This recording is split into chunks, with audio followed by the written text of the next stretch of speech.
The Introvert's Edge podcast was designed to create a dialogue around introversion, to stimulate a discussion around our disadvantages, how we overcome those disadvantages, and what we consider our introvert's edge.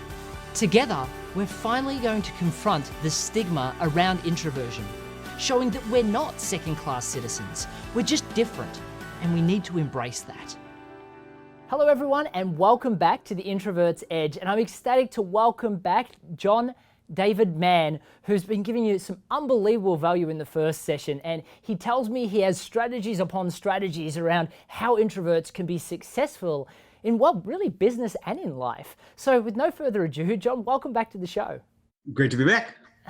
So we were just talking about how important this topic is to discuss because, up until recently, it really wasn't a comfortable topic to talk about, and it was also, there was that stigma around introversion, and now finally we're talking about these topics and sharing strategies with each other on how to be successful.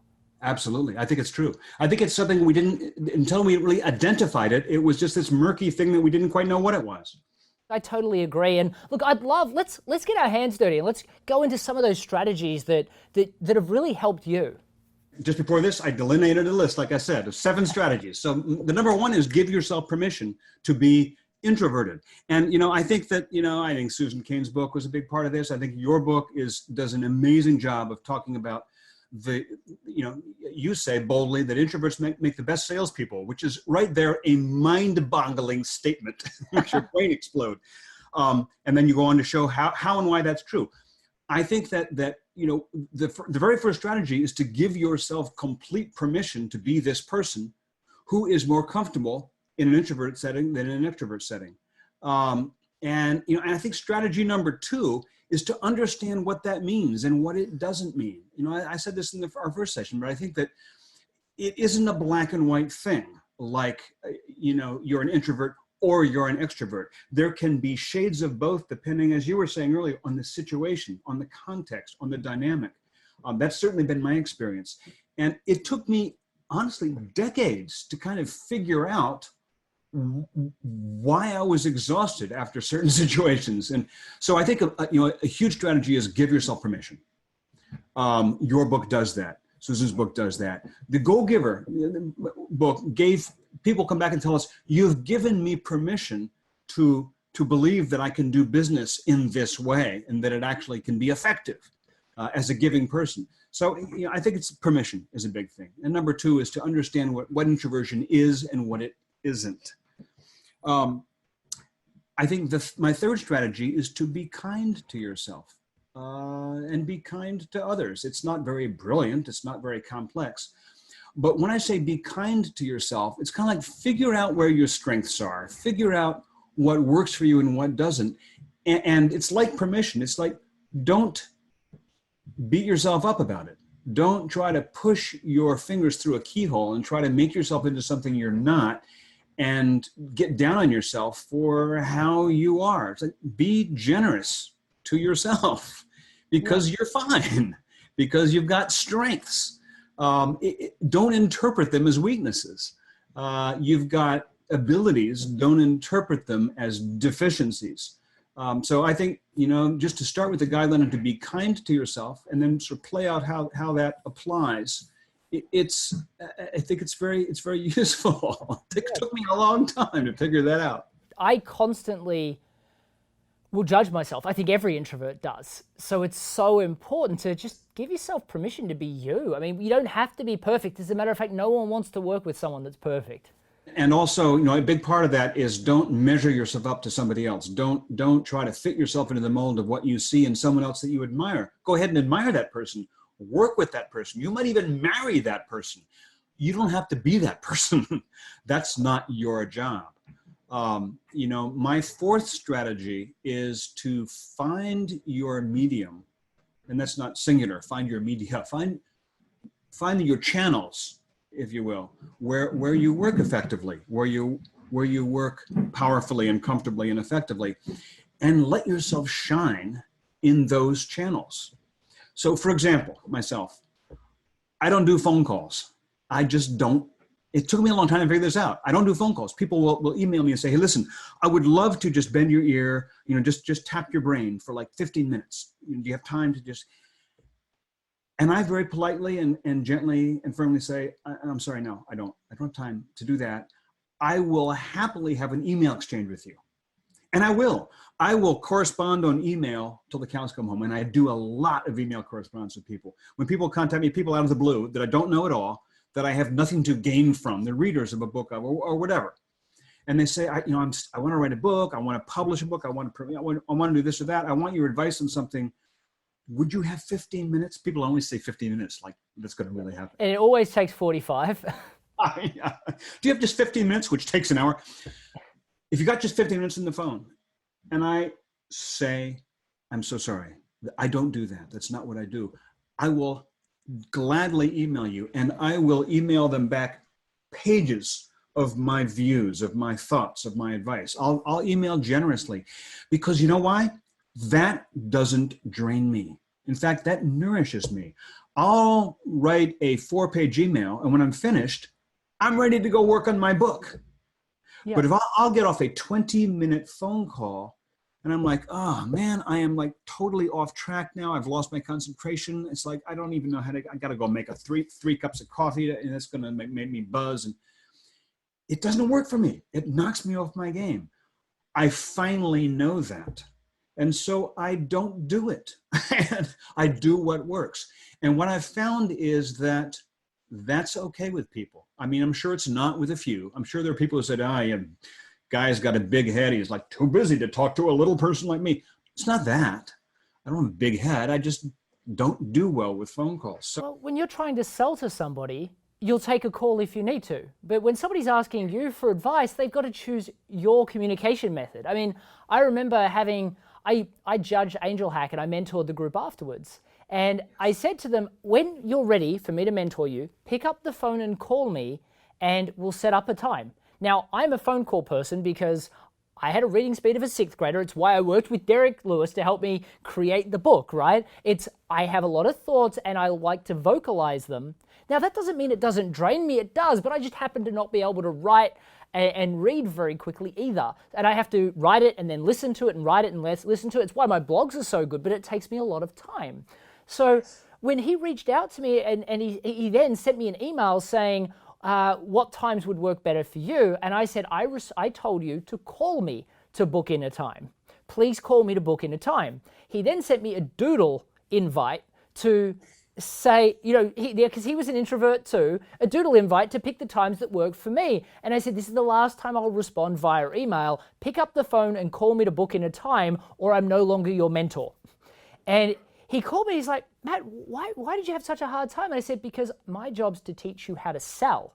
And 2 times the customer told you to communicate in a style that you weren't comfortable with, and you decided no, it needed to be in the style that I'm comfortable with. Well, I've coached clients like you before, and if I can't get you to get into the point that isn't as comfortable for you, you're not going to make any money.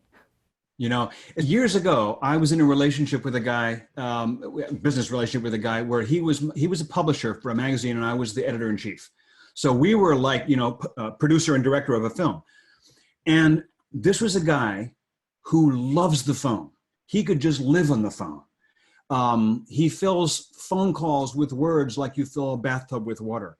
And you already know me, I'm an email guy.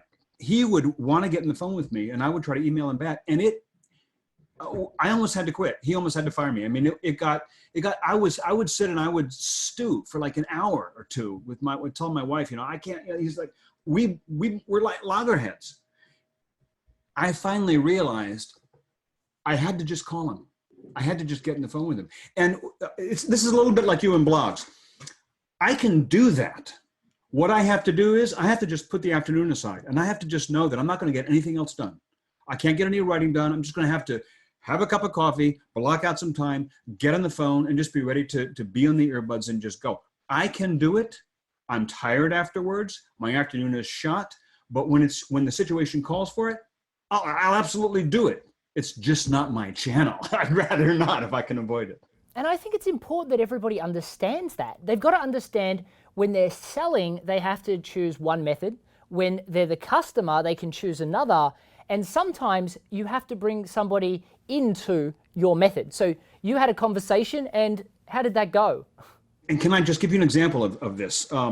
I was, one time many years ago, my agent called and she emailed me actually, she knows me, and said that she is Spencer Johnson's agent. Spencer Johnson, who wrote The 1 Minute Manager, co-wrote them. And amazing, brilliant, hugely successful. And Spencer had a project that she wanted to know if I could work with him on this project. This is like being asked to work with Oprah, or something, or God, I don't know, whatever. And so I said, yeah, I mean, I was certainly happy, but I had to sell myself. I mean, Spencer wasn't sure. So we had to get on the phone. And, as again, this is not my milieu, but sometimes you have to adapt to what situation needs. He was the customer here. So we got on the phone, my agent, Spencer, myself. And the first thing he says is, so, John, are you half as good a writer as they say you are? And obviously, they had talked me up and talked me up and talked me up. And probably he didn't believe most of it, right? So, are you half as good a writer as they say you are? And I said, Mr. Johnson, I am they're right. I am exactly half as good as they say I am. He laughed and he laughed and he laughed and he laughed. He hired me. We did the book together. He ended up paying me twice the figure he said he was going to. So I can do the phone really well when I have to. And I think that's important, that when I say find the channels that you're good at and shine in those channels, you need to be prepared to function in any channel and give it your best. Just know where your strengths lie and design your life so that they focus primarily there. And that leads me to strategy number 5, which is develop a business model that uses your strengths. And that's what I've been fortunate enough to do over the last 10 years, is I have, as you alluded to earlier, I have this business model where by and large, I partner with amazing partners, Pollards. I write the book, they promote the book. So in the case of Bob Burg, Bob is the front guy. Bob gives talks, he trains, he does podcasts, he does webinars, he goes on the road, he gives public talks. He keeps me chained in the basement to a desk. That's our big joke. He has me chained in the basement to a desk with a little newspaper on the floor to sleep on. And I write. Now, it isn't that Bob can't write. It isn't that none of Bob's ideas are in the book. We collaborate. We talk back and forth, but I write. I'm the guy who writes the book. He's the guy who promotes the book. I do the same thing with my Navy SEAL sniper friend, Brandon Webb. Brandon and I have done, we just came out with book number 4, Total Focus. And there I am on the cover, Brandon Webb and John David Mann. As you said, most ghostwriters don't get on the cover, but there I am, because we are really business partners. We know how we work together. Brandon's the front man. I'm the writer. I'm doing the same thing now with this chef, Chef Charles, award-winning chef, Olympic gold medalist. The Recipe. This is the book I'm self-publishing. I'm doing a lot of promotion for this, but Chef Charles is kind of the hook. An Olympic gold medalist chef writing a book about personal development. Drama about a young boy who's lost his dad. It's a book about love and loss and forgiveness and the ingredients of greatness. It's like a little novel of personal growth written by a chef. It's kind of an interesting thing. Well, I'm the writer. He's the chef. So that's my business model. And here's how I work it financially. People are often curious about that. Down the middle. Bob Burg, Brandon Webb, Chef Charles, we split those books 50-50 down the middle. That's my business model. And it's taken me a while to develop it. The first few books I ghost wrote, I got paid 50 cents and a cup of coffee. But that's the model I've developed, and it's worked for me. And I would encourage you, it may be a totally different context for you, but find a way to develop a business model that would be ideal to use your strengths, and then just work toward making that model a reality.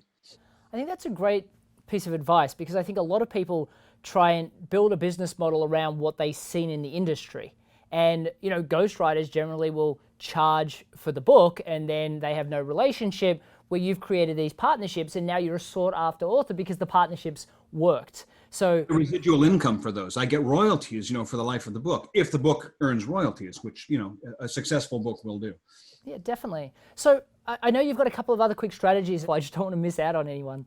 So, well, number 6 is this, and it's sort of a life strategy, but it's also going to work for what we're talking about. And that is trust that the right partner is out there and don't settle. I've said this to a lot of people in a personal context in relation to marriage and personal relationships. I had 2 marriages that failed, or 2 marriages that succeeded for a short time, put it that way. So, they say a third time's a charm. This has been true for me. I was at the age of almost 50. It took me half a century to bump into the person who really is my soulmate. And she is a person who allows me to fulfill strategy number 1, give myself permission. She lets me be who I am. I do the same for her. In life, I believe that there is the right partner out there. It's true in business too. And the choice of a business partner is almost as important as the choice of a life partner. Let me put it this way. A poor choice of business partner is as big a mistake as poor choice of a life partner. So I encourage you, don't settle. Find the right business partner, the right strategic partner, the right affiliate partner, however the business model works. The right partners are out there, and you will find lots of people who are almost, but not really quite, and just be willing to let those partnerships go. Don't settle for less than just the right partnership, because that is out there. That's brilliant. And that's great advice. I know a lot of introverts, especially, they try and find an extroverted partner because they want them to do the selling and the promotion. And they're like, okay, you'll do. That's not the answer, because you'll do leads to, oh dear. Yes. So no, totally with you. And strategy number 7. Strategy number 7, I left that one blank because I like to leave the last one blank. I don't know what strategy 7 is. I guess strategy 7 is look at the other 6. Yeah, so pay attention to the 6 strategies. Yeah, maybe we'll find one right now. Yeah, well, why don't we do this? For the people that are watching, if you believe there's a strategy that we've missed in this session, why don't you post it in the comment section below this? We'd love to have that. And you know what? The winner or who we think nailed the strategy, I will give them a free copy of The Introvert's Edge. I'll sign it and I'll send it to your house. So don't post your address or your phone number in the comment section. I'll reach out to you if you're the winner, and John and I will chat about it. And if we think that it's the right fit, then we will add that in and we will send you a copy of the book. How does that sound? Do you think that sounds fair? Can I put a quick plug in? Yeah, definitely. I get so many people that I interact with saying, offering to show me a copy of their book. And I agreed to read copies of so many people's book. And I agreed to look at a copy of Matt's book. And I never have high expectations. Forgive me for this. I'm not cynical. It's just the truth. And I got a copy of Matt's book, and I had to write to Matt immediately. I was stunned. Impressed is too small a word. I love that Matt's writer, Derek, gets a stage there in one of the chapters of the book. But that's incidental. I do love that. But it's a beautifully written book. You have I know that it's not your natural medium, so that impresses me all the more. It's clear you put a lot of time and care and thought and love into that book. It's beautifully written, and it provides tremendous value. So I am honored to say, folks, if you haven't looked at the book, you really need to check out this guy's book. It's excellent, and I don't say that lightly. Thank you so much for that, John. I really appreciate it. And you're right, it was 2 years of my life, and it was going through every story. And you know this, writing a book is a collaboration. It's the most intimate collaboration, because you're sharing all of your personal stories, and new stories come up, and the lazy writer will say, well, that's good enough. I think poor Derek had to deal with, he wrote the chapters, and then there was about 180 comments per chapter for each, and then once he finished, it was like 300 comments for the entire book for the second round. But it just grew, and I hope it helps every introvert do something that every introvert knows that they don't know how to do. And if I can just use this book to help them get past that, because the skill of sales is something that I have used in every element of my life. It's just so important. So I appreciate you saying that, John. Thank you so much. You're so welcome. And buy my book too. Well, yeah, so what I was going to ask, tell me a little bit more, because people have just really started to get a taste of you. How, if people are interested in finding more about you and the books that you've written and that sort of thing, how do people start that journey? Well, I have a website where I have all my books, where I kind of focus all of my online activity. It's simply my name, johndavidmann.com. And the Go-Giver is the book I'm best known for. And the Go-Giver books, there's a series of them. As I said, a new one coming out next year in 2018. And you'll see all those there, excerpts and sample chapters and so forth, good information about that. The book that I keep referring back to, The Recipe, audio visual aid, The Recipe. Product placement, can't get past it. That's the book that I'm just coming out with this October. And the beautiful story about that is that my co-author, the chef, and I were rejected by 40 publishers in New York. And here, check this scene out. As you said, I've written over 24 books, right? Published, successful, printed over 2 million copies in 24 languages, a handful of them New York Times bestsellers. You would think that at this point, I wouldn't get rejected by publishers, but I was. So we couldn't find a publisher that fit for the book. A lot of them loved the book. They said, the beautiful story, wonderful characters, incredible life lessons, it doesn't fit our catalog. So we made the decision to publish it ourselves, which meant putting myself into the publisher's chair, as well as the marketer's and promoter's chair, which has been a huge sort of step out for me. And that book's coming out this October. You'll see it on my website. There's also, we're doing a pre-order special offer where you get all kinds of goodies, of videos of me and Charles cooking and so forth. And that's at theingredientsofgreatness.com.